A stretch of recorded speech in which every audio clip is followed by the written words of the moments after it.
నమస్తే welcome to BCN news నేను విజయలక్ష్మి ముందుగా ముఖ్యాంశాలు విశాఖ జిల్లా పెందుతులో భారీగా లభ్యమైన గంజాయి కేసు నమోదు చేసి దర్యాప్తు చేపట్టిన ఏసీపీ నరసింహమూర్తి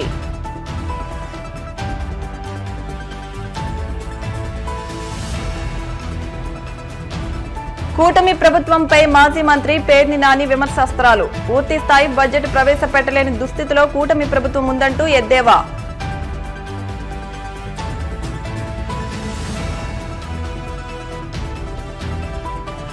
పంతొమ్మిదిన బంగాళాఖాతంలో ఏర్పడనున్న అల్పపీడనం ఏపీలో 5 రోజుల తర్వాత కురవనున్న భారీ వర్షాలు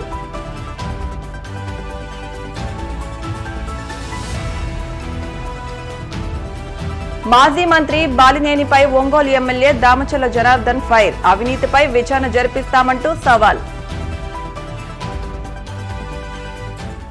విశాఖ జిల్లా పెందుతులో భారీగా గంజాయి లభ్యమైంది ముందస్తు సమాచారం మేరకు వెస్ట్ ఏసీపీ నరసింహమూర్తి ఆధ్వర్యంలో తనిఖీలు చేపట్టి 360 కిలోల గంజాయిని స్వాధీనం చేసుకున్నట్టు పోలీసులు తెలిపారు ఈ మేరకు ఏసీపీ మాట్లాడుతూ పెందుర్తి పోలీస్ స్టేషన్ పరిధిలోని సాధుమఠం వద్ద 284 కేజీలు పులగానిపాలెం వద్ద 75 కేజీల గంజాయిని స్వాధీనం చేసుకున్నట్టు తెలిపారు ఏజెన్సీ ప్రాంతం నుంచి విశాఖకు కారులో తీసుకొస్తున్న 284 కేజీల గంజాయితో పాటు 7 వ్యక్తులను అదుపులోకి తీసుకున్నారు పులగానిపాలెం ప్రాంతంలో 75 కేజీల గంజాయితో పాటు 5 అదుపులో తీసుకున్నట్లు ఆయన తెలిపారు నగర పరిధిలో 20 ర్యాండమ్ చెక్ పోస్టులు ఏర్పాటు చేశామని మాదక ద్రవ్యాలను గుర్తించేలా నూతన పరిజ్ఞానాన్ని ఉపయోగిస్తున్నట్టు తెలిపారు మాదక ద్రవ్యాలకు సంబంధించిన సమాచారం పోలీసులకు తెలియజేసి సమాజాభివృద్ధికి సహకరించాలని చెప్పిన వారి వివరాలు గోప్యంగా ఉంచుతామని ఏసీపీ పేర్కొన్నారు ఈ కార్యక్రమంలో station house officer Ramakrishna police సిబ్బంది పాల్గొన్నారు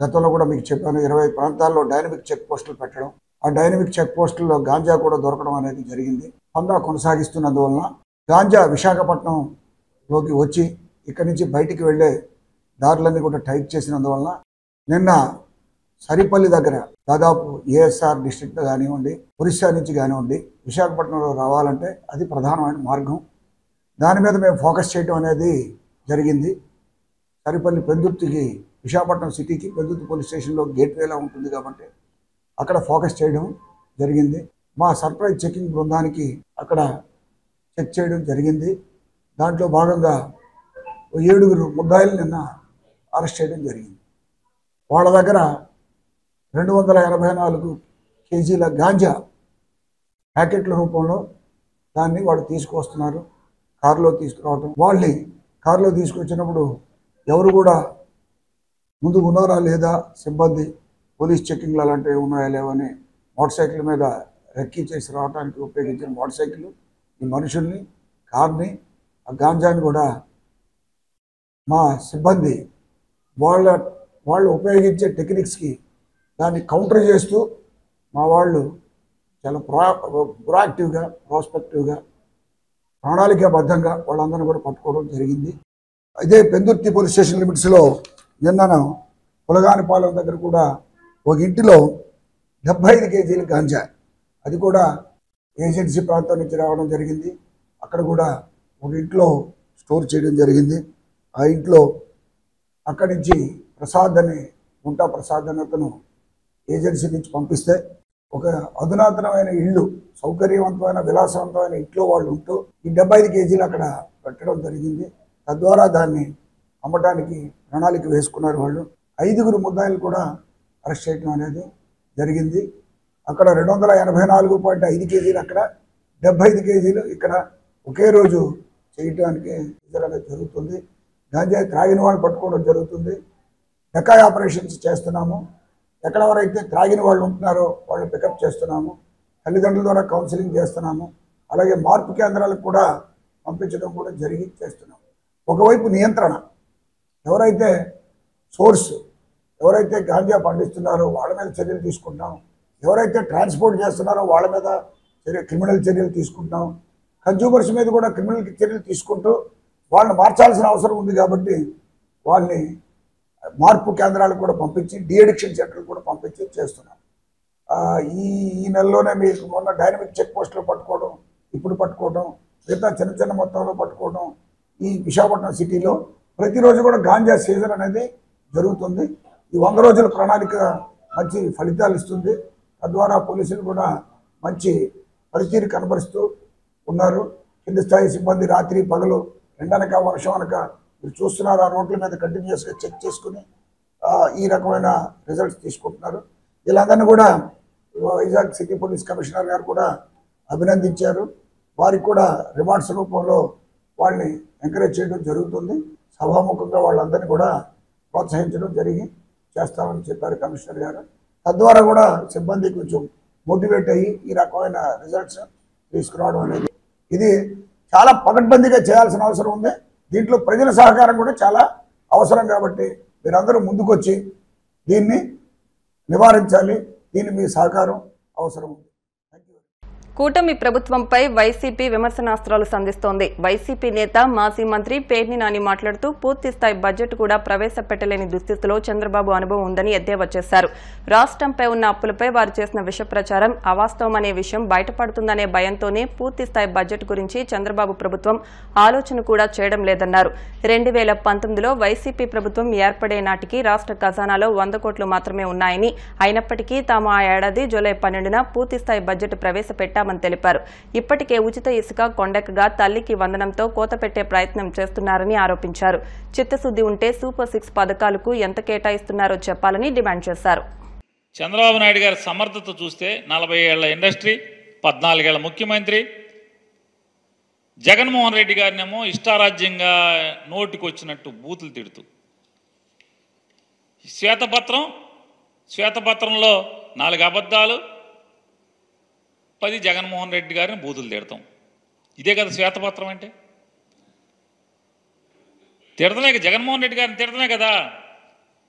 ఏంటయ్యా వీళ్ళ పరిస్థితి అంటే, ఈ 40 ఏళ్ళ ఇండస్ట్రీ, 14 ఏళ్ల అనుభవం అని చెప్పేటువంటి నారా చంద్రబాబు నాయుడు గారు బడ్జెట్ కూడా ప్రవేశపెట్టలేనటువంటి దుస్థితి. ఆంధ్రప్రదేశ్ రాష్ట్రానికి 2024-25 సంవత్సరానికి, ఆర్థిక సంవత్సరానికి బడ్జెట్ కూడా ప్రవేశపెట్టలేనటువంటి దుస్థితిలో వీళ్ళ అనుభవం ఉంది. ఎందుకు వచ్చింది? మీ అనుభవం దేం చేసుకుంటాకి? ఏమైనా అక్కడికి వచ్చిందా? బడ్జెట్ ప్రవేశపెట్టలేని పరిస్థితి కదా మీది. 2019లో మే 30వ తారీఖున జగన్మోహన్ రెడ్డి గారు ఒక్కడే ప్రమాణ స్వీకారం చేసి, జూన్ 8వ తారీఖున జగన్మోహన్ రెడ్డి గారి ప్రభుత్వం మంత్రులందరూ కూడా ప్రమాణ స్వీకారం చేసి, అంటే జూన్ 8వ తారీఖున జగన్మోహన్ రెడ్డి గారు మంత్రివర్గ ప్రమాణ స్వీకారం చేస్తే, మే 30న జగన్మోహన్ రెడ్డి గారు ముఖ్యమంత్రిగా ప్రమాణ స్వీకారం చేస్తే, జూలై 12వ తారీఖున అసెంబ్లీలో బడ్జెట్ ప్రవేశపెట్టాడు కదా. జగన్మోహన్ రెడ్డి గారికి ఏం అనుభవం లేదు కదా. అనుభవం లేకపోయినా ప్రవేశపెట్టారు. ఆ రోజు ఇవాళ ఎన్నికల ముందేమో డబ్బులు ఎక్కడి నుంచి వస్తాయి, జగన్మోహన్ రెడ్డి గారి కన్నా ఎక్కువ హామీలు ఇస్తున్నారు కదా, ఆయన ఉన్నప్పుడేమో శ్రీలంక అయిపోద్దని చెప్పారు కదా, ఈ హామీలు ఎక్కడి నుంచి వస్తాయంటే సంపద సృష్టిస్తాం, సంపద సృష్టించి ఆ సంపద ద్వారా మేము జనాలకి మేము ఇచ్చిన హామీలు నెరవేరుస్తామని చెప్పినటువంటి వాళ్ళు ఇవాళ రోజు మంత్రులకి, ఆయన క్యాబినెట్లో కూడా ఇవాళ చెప్తున్నా అంట, అందరికీ చెప్పండి ప్రజలకి డబ్బులు లేవు, ఖజానాలో డబ్బులు లేవు అని చెప్పని. ఇది కూడా మోసమే. ఈ సంవత్సరం జూన్ 12వ తారీఖున చంద్రబాబు నాయుడు గారు ముఖ్యమంత్రిగా ప్రమాణ స్వీకారం చేసేటువంటి 2 రోజులు 48 గంటల ముందు కేంద్ర ప్రభుత్వం నుంచి డబల్ డెవల్యూషన్ ద్వారా 5,600 కోట్ల చిల్లర రూపాయల డబ్బులు ఆంధ్రప్రదేశ్ రాష్ట్ర ఖజానాలోకి వచ్చి పడిన మాట వాస్తవమా కాదా? అంటే జూన్ 12వ తారీఖున చంద్రబాబు నాయుడు గారు ఆయన ప్రభుత్వం మంత్రిమండలి కలిసి ప్రమాణ స్వీకారం చేస్తే, ప్రభుత్వం ఏర్పాటైతే అప్పటికి 48 గంటల ముందు 5,600 చిల్లర కోట్ల రూపాయలు డబల్ డివల్యూషన్ ద్వారా కేంద్ర ప్రభుత్వం నుంచి ఈ రాష్ట్రానికి రావాల్సినటువంటి నిధులు వచ్చి జమ అయినాయి కదా. ఎలా వచ్చినాయి డబల్ డివల్యూషన్ ద్వారా అంటే, గడచిన ప్రభుత్వం అంతకు ముందు సంవత్సరం ఏప్రిల్ 1వ తారీఖు నుంచి మార్చి 31వ తారీఖు దాకా వసూలు చేసినటువంటి రెవెన్యూ వసూళ్లలో కేంద్ర ప్రభుత్వం దగ్గర జమ అయితే, ఆ జమ అయినటువంటి వాటిల్లో రాష్ట్ర జనాభా దామాషా మేరకు కేంద్ర ప్రభుత్వం పంపించాల్సినటువంటి డబ్బులు అంటే జగన్మోహన్ రెడ్డి గారి ప్రభుత్వం సంపాదించినటువంటి డబ్బులు 5,600 కోట్ల రూపాయలు కేంద్ర ప్రభుత్వం నుంచి ఆంధ్రప్రదేశ్ రాష్ట్ర ఖజానాలోకి వచ్చి పడినాయి. కానీ 2019 మే 30న జగన్మోహన్ రెడ్డి గారు ప్రమాణ స్వీకారం చేసే రోజుకి ఏంటయ్యా ఆంధ్రప్రదేశ్ రాష్ట్ర ఖజానా చంద్రబాబు నాయుడు గారు ఇచ్చెళ్ళిందే అంటే ఇది నారా చంద్రబాబు నాయుడు గారు జగన్మోహన్ రెడ్డి గారికి అప్పచెప్పినటువంటి ఖజానా. రెండో పీకులాట ఏంటి అంటే బడ్జెట్లో మీరు ఖచ్చితంగా మీ సూపర్ సిక్స్లా లేదా పవన్ కళ్యాణ్ గారి షణ్ముఖ వ్యూహం, సూపర్ సిక్స్ షణ్ముఖ వ్యూహం, ఈ రెండు ఎంత బడ్జెట్ ఏ షణ్ముఖ వ్యూహానికి ఎంత పెడుతున్నావు, ఈ సూపర్ సిక్స్కి ఎంత పెడుతున్నావు, ఈ ఎన్నికల హామీలు ఏమేమి పెడుతున్నావు అనేది బడ్జెట్లో పెట్టాలి. బడ్జెట్లో పెట్టకపోతే ఏంటి దాని అర్థం? ఈ సంవత్సరానికి ఉష్కాకి ఈ పథకాలు ఏం లేవని ఆ బతుకు బయటపడిపోద్ది. అదే ఇప్పుడు ఆర్డినెన్సో లేకపోతే ఓటాన్ అకౌంట్ అనుకో కుట్టు సప్పుడు కాకుండా ఏమి లేకుండా తప్పని పాస్ చేసేసుకోవచ్చు. దాంట్లో అప్పులు చూపించాల్సిన పని లేదు, పథకాలకి అలాట్మెంట్లు చూపించాల్సిన పని లేదు, డిపార్ట్మెంట్లకి డిమాండ్లు కూడా చూపించాల్సిన పని లేదు. ఏం చూపిస్తావు? Receipts estimated receipts, estimated expenditure, ఈ రెండే కదా చూపించేది. సింపుల్గా ఆర్డినెన్స్తో పాస్ చేసుకుంటాం, చర్చ లేదు, అప్పులు కనపడవు. జగన్మోహన్ రెడ్డి గారి మీద విషం చిమ్మిన 15 లక్షల కోట్లు చూపించాల్సిన పని లేదు. ఈ సూపర్ సిక్స్కి ఈ హామీలు ఉన్నాయి కదా, ఆకాశానికి తీసుకెళ్లారు అరచేతిలో వైకుంఠం. ఈ అరచేతిలో వైకుంఠానికి దేనికి కూడా లెక్క చెప్పాల్సిన పని లేదు. సో మామూలుగా బడ్జెట్ పెడితే ఖచ్చితంగా ఏ పథకానికి ఎంత ఎలకేట్ చేస్తున్నావు అనేది దాంట్లో చెప్పాలి. అది చెప్పలేదు అంటే ఈ సంవత్సరం ఆ పథకం ఎత్తేసినట్టే, అంతే కదా. దక్షిణ ఒడిశాలో ఏర్పడిన అల్పపీడనం ఇప్పటికే దక్షిణ ఛత్తీస్గఢ్ వైపు కదులుతోంది. మరోవైపు సముద్ర మట్టానికి 6 కిలోమీటర్ల ఎత్తులో ఉపరితల ఆవర్తనం కూడా కొనసాగుతోంది. ప్రస్తుత వాతావరణం దృష్ట్యా జూలై 19న బంగాళాఖాతంలో మరో అల్పపీడనం ఏర్పడనుందని, ఏపీ అంతటా రానున్న 5 రోజుల్లో విస్తారంగా భారీ వర్షాలు కురుస్తాయని వాతావరణ శాఖ అంచనా వేస్తోంది. ఈ అల్పపీడనం ప్రభావంతో తీరం వెంబడి గంటకు 30 నుంచి 40 కిలోమీటర్ల వేగంతో ఈదురుగాలు వీస్తాయని తెలిపారు.